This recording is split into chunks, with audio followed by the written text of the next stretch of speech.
Hello, Steve White, Trek Boy 89 for Steve Arts 89. Well, I've already done a review for Strange New Worlds Season 3, Episode 7, What is Starfleet? But I think I was a bit too kind.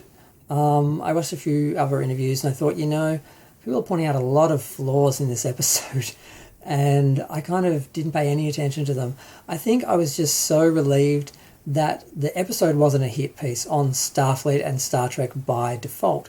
I sort of thought that's what it would be. It would be basically this character trashing Starfleet and trashing Star Trek by default, like the spoof episode, which basically trashed Star Trek. And I was so relieved that the character sort of changed his perspective from being cynical to being optimistic about Starfleet and what it stands for and the difference that people make in regards to, the institution. The organisation is the people that make it up. I thought that was a good message, and I was just happy that it wasn't some cynical takedown of Starfleet and Star Trek as a whole.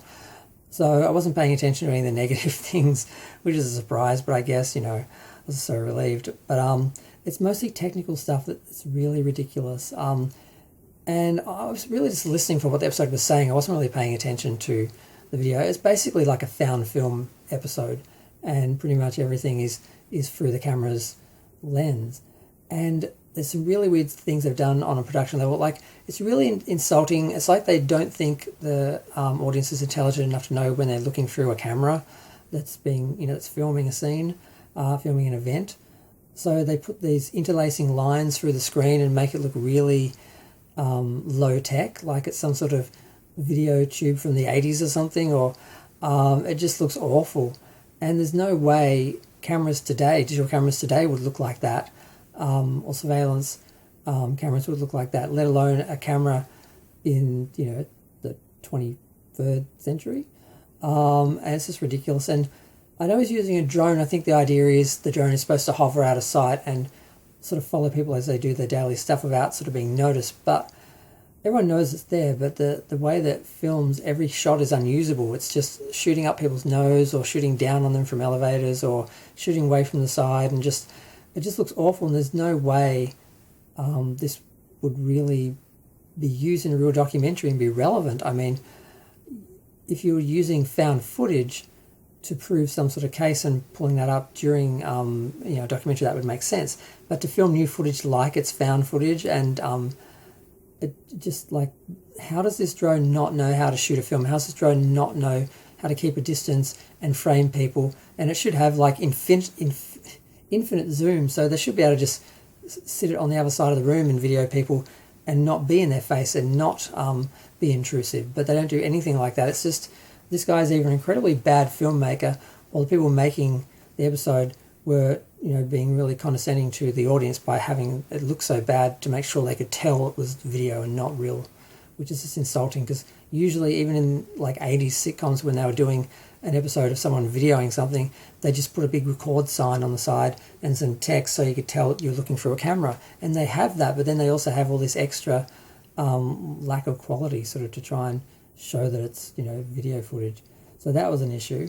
But some issues people had I didn't really get. Like, someone was saying how, this documentary was awful and, blah, blah. And I'm like, obviously he started off with one perspective and by the end had changed his mind. So he would have edited the video. It's not like this was being done live or being recorded live and edited live and couldn't be changed. Obviously this was something he would change. He'd get to the end and he'd probably have to revise the whole documentary and do it again, basically. He wouldn't have been sending this film off, because the film wasn't about his sort of the evolution of his feelings. It was about Starfleet. So the fact that his opinion changed and everything he was shooting and everything he said was changing, he'd have to start again and do it over again. It's like doing your research while you're doing the documentary and then having to change everything. That's why you do your research first and write your script and you know what you're going in and doing. He was just sort of doing it in the moment. So that element didn't work as well, but I didn't think it would have, Starfleet would have got that version of it. So I just thought it was interesting that people were really focusing on the aesthetic element of it.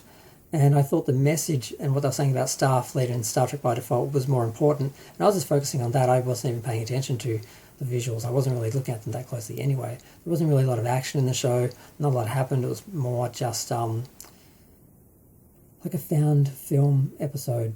And I hate them. So I guess I thought that was just my bias. And I realised, other people don't like them either. It's just not good because, you know, you are looking at people's noses and only getting part of the story. You're not really getting what you would. And so we were saying this story was strong enough to have been a story on its own in a proper episode and be treated properly, not just to be done through this found footage method. So I just thought that was interesting, and I wanted to comment on that aspect of the episode because it's sort of similar to where they did the spoof episode where the show that they were filming looked like a colour 1950s Flash Gordon serial, which made the Star Trek like show in the episode look ridiculous and the kind of show that wouldn't have that sort of following and respect, but they were trying to make a statement about Star Trek by showing this, you know, horrible quality show that is supposed to represent Star Trek in the real world. Is that what they really think of Star Trek? Is that how they're trying to portray it? It's sort of like that. It just was sort of dumbed down for the audiences, and it's just really insulting. And I just wanted to comment on that, but I'm going to go. Feel free to share, like, comment, subscribe. Let me know what you thought of all that.